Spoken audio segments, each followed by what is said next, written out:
tous, alors là on se retrouve pour une vidéo qui va être relativement courte. Je sais pas si ça fera l'objet des fameuses vidéos hebdomadaires, mais je voulais vous en parler parce que je pense que ça peut être intéressant pour le modélisme.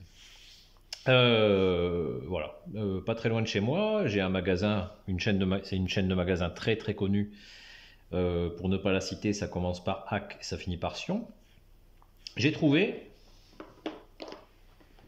un lot de 4 boîtes en plastique avec des compartiments. Il y a 8 compartiments par boîte pour 1,99 €.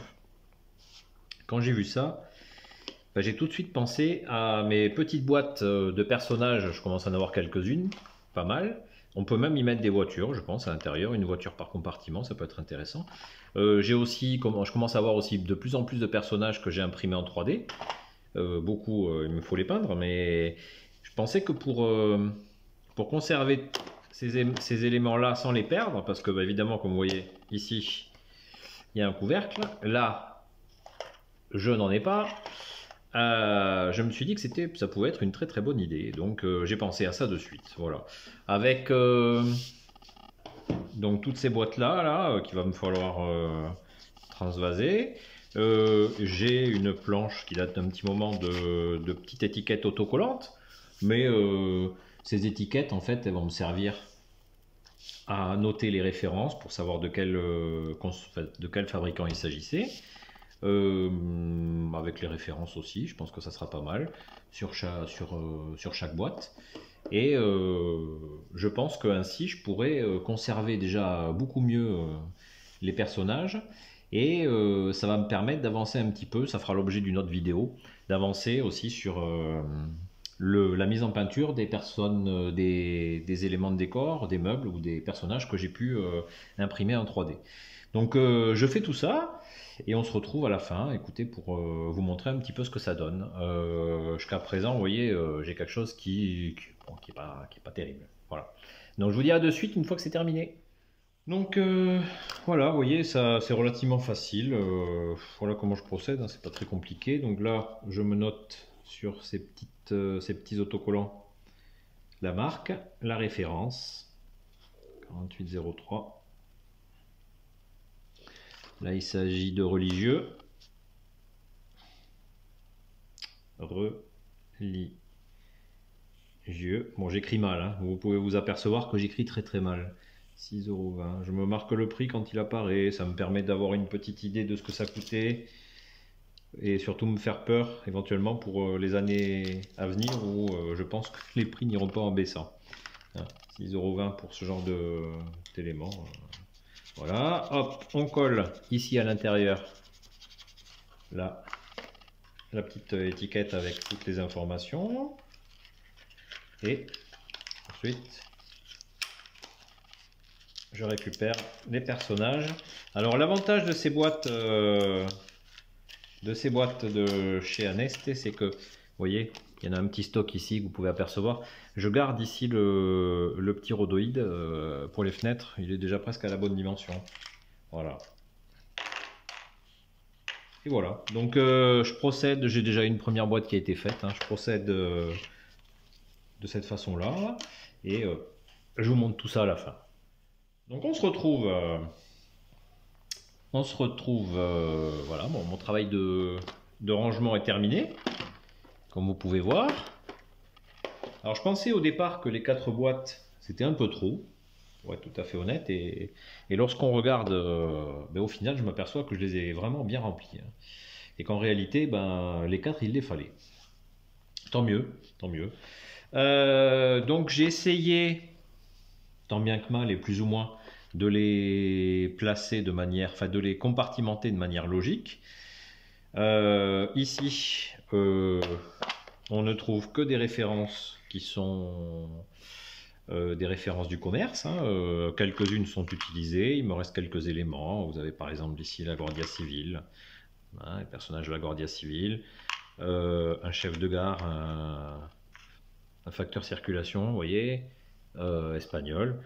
Ce sont des personnages en plomb, ceux-là, de la marque Aneste.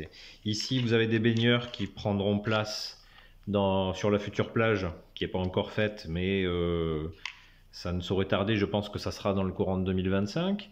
Ici, alors j'ai rajouté ici ces matelas pneumatiques que j'avais imprimés en 3D avec une sous-couche, hein, mais il me reste à les peindre. Voilà, après bon, ici une scène de flamenco, des ouvriers, qu'est-ce que j'ai d'autre là, la famille royale, des gallinacés, voilà. Ensuite, qu'est-ce que je pourrais vous montrer ici? Ici aussi, alors là, il me reste encore un petit peu de place. Là, on a des religieux, des oiseaux, des cyclistes. Alors ça, c'est du fait maison. Avec de l'impression 3D, des ouvriers, vous voyez. Ici, des ouvriers enfin des cheminots qui transportent des traverses. Ici, toujours en impression 3D, un pêcheur qui me reste à installer, que je n'ai pas installé sur le port. Je pense que ça ne saurait tarder. Voilà. Ensuite, on a... Alors avec à chaque fois, vous voyez, hein, à l'intérieur, c'est quand même beaucoup plus pratique parce que ça peut se décoller, de placer les étiquettes à l'intérieur pour pouvoir repérer les références et savoir de quoi il s'agit, plutôt que de les mettre à l'extérieur. Ici, c'est un petit peu différent. Alors j'ai décidé dans cette boîte-là, d'installer déjà toutes les petites scénettes que j'ai déjà tournées, mais qui pourront me resservir hein, de toute manière. Là, toujours en impression 3D. Alors il y a beaucoup de faits maison. En impression 3D, je suis assez fier notamment de ces deux taureaux qui me serviront l'année prochaine pour faire des petites présentations. Vous voyez, vous en avez un ici que j'ai peint déjà. Je trouve que honnêtement, pour le prix que ça m'a coûté, c'est-à-dire quelques centimes, le résultat est vraiment à la hauteur. Vous avez un très très beau taureau noir ici, là, je trouve, qui me restera à patiner, à peindre. Hein. Je vais le garder noir celui-ci, mais je le trouve, je vais légèrement le patiner quand même et le rendre plus réaliste. Je le trouve très joli. Ensuite, qu'est-ce que je pourrais vous montrer ici? Ça, c'est une scène typiquement espagnole, alors qu'on peut rencontrer aussi en Catalogne française, mais dans le reste de la France, ça n'existe pas. Vous avez ce qu'on appelle en Espagne des nazareños, c'est-à-dire en fait, ce sont des pénitents qui sont très souvent visibles lors des semaines de la Semaine Sainte en Espagne. Voilà. Alors c'est comme des confréries, chaque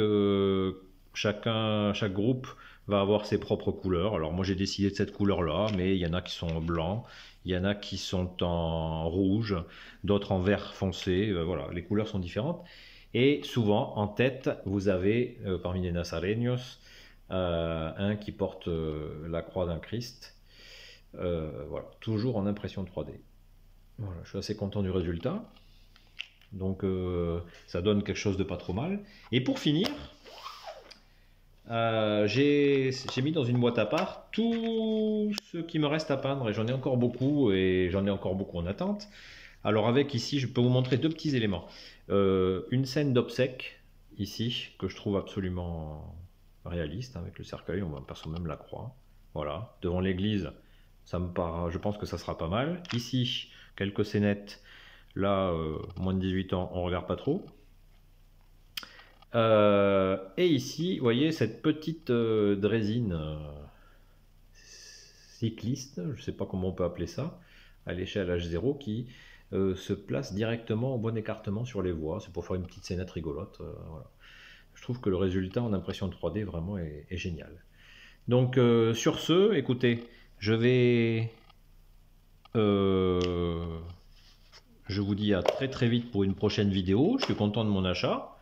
Hein, je vous le rappelle, pour moins de 2 €, 1,99 €. Et ça permet de conserver son matériel de manière plus pratique. Et certainement, de ne pas les perdre parce qu'ils ne sont pas dispersés. Et certainement avec plus de facilité. Donc je vous dis à très très vite pour une prochaine vidéo. Et bonne fin de journée à tous.